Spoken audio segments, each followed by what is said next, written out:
So when you're lying down with your legs extended straight, and then you take your arms up over your head, you'll notice a gap comes under your low back naturally.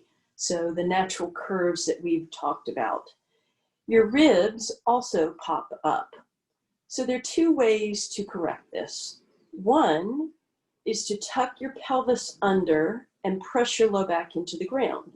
But as you can see, I'm really pressing my pubic bone to the sky. So this is more about my low back and a little about my glutes.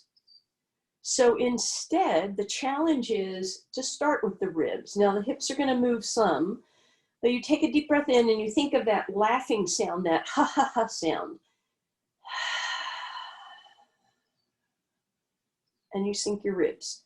Now you notice there's still a little gap under my low back. So that is those natural curves that we're talking about. My pelvis moved a little, but it was initiated by my ribs. So let's look at that again.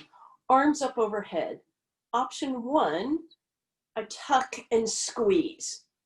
But that doesn't really use my abs, and that doesn't keep us in a natural curve. So option two, I sink my ribs and I keep a gap there. All right, now, if you were to bend your knees, it would be much easier to maintain that neutral spine because our legs are not extended and the weight of our legs, therefore, doesn't pull our low back off the ground. So we've talked about that, how if you lower your legs too low or too long and heavy, then your low back creeps up. Now I'm going to lift my hands. I know you can't see them, but I lifted them a couple inches off the ground. And just imagine that you're pressing against the ceiling, isometric contraction. So my triceps are engaged, my fingers are pressing against the sky, my palms are pushing against that imaginary ceiling, and therefore my abs are really engaged now. And that's how we want to feel much of the time when we keep that neutral spine, that little gap in the low back, and yet the ribs are pulled in.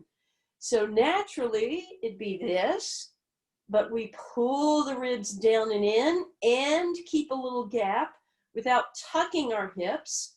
And that's our natural foundation for our Pilates. And then from there, you know, we could do any sort of ab prep exercise. That's where all of our movements initiate with the ribs pulled down and even squeezed a little bit together, still having a little natural curve.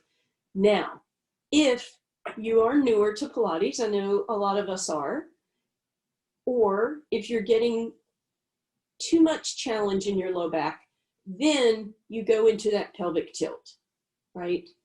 And that is your protective position.